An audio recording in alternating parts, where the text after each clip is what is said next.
গোকুলপুর গ্রামে একটা বিরিয়ানির দোকান ছিল। দোকানের মালিকের নাম ছিল রমেশ। তার পাশে আর একটা বিরিয়ানির দোকান ছিল, সেইটায় খুব ভিড় লেগে থাকতো। রমেশের দোকানে কেউ আসতো না। যা একটা দুটো খরিদ্দার আসতো তার দিন চলে যেত। সে একদিন ভাবলো বিরিয়ানির দাম কমিয়ে দেবে, তাও খরিদ্দার আসতো না। তাই সে ভাবলো এবার অন্য ব্যবসা করতে হবে। তার বউর সঙ্গে পরামর্শ করলো।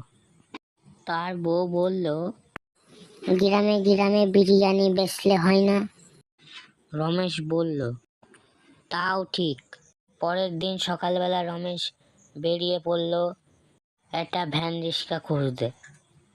একটা গ্যারেজে একটি ভ্যান রিক্সা আছে,